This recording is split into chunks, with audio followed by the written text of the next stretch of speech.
Prvá strana ma doslova šokovala. Poďme si urobiť recenziu na túto knihu Konflikt autorky Michaela Brnková. Dobre. Mala som obrovské očakávania od tejto knihy a prvá strana ma doslova šokovala. Ale nie úplne, že v tom pozitívnom zmysle. V tej prvej strane, v tých prvých slovách bol použitý taký veľmi distinguovaný jazyk a to mi absolútne nezapadalo do toho príbehu. Taký vyberaný slovník, ktorý sa mi nehodil do mafiánskeho prostredia. Ale ono sa to na ďalšej strane úplne zmenilo. Ale kniha začala byť veľmi zaujímavá. Príbeh bol veľmi vtipný, dialógy pestré, postavy zaujímavé, nič nebolo prvoplánové. Párkrát som sa s chuťou zasmiala a medzi hlavnými postavami bolo takéto správne napätie.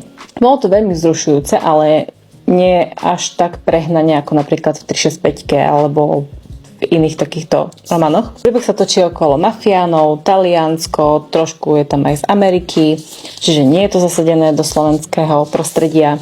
Tak som povedala, že mi trošku chýbalo, že by sa tá kniha trošku natiahla.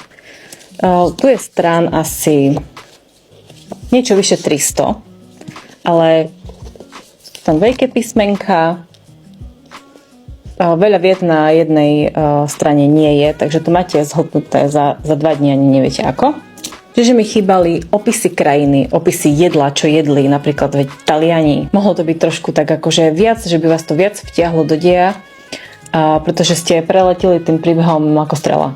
Na druhej strane sa mi veľmi páčilo, že rozprávači boli dvaja. Čiže raz rozprával Nero a raz Elisa. Autorka v sérii vydala ešte ďalšie 2 diely, čo je úplne super, lebo teším sa na ďalšie pokračovanie. Ale v druhom dieli vraj tieto hlavné postavy nie sú až v 3., takže sa to nejako tam poprepája, čo je zaujímavé. Toho koniec sa mi veľmi nepáčil, pretože som mala pocit, že ma autorka o niečo obrala, o ten koniec, pretože sa tam vynechala veľmi dôležitá vec, ktorú možno, že odhalí v iných dieloch, ale naozaj by si zaslúžila tá kniha viac času. My si mohli užiť dlhší čas s Nerom. Taká malá poznámočka.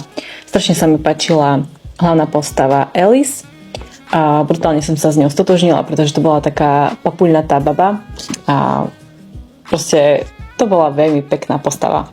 Napíšte mi do komentára, či ste už čítali túto knihu a či sa chystáte aj na ďalšie diely a či mi ich vôbec odporúčate.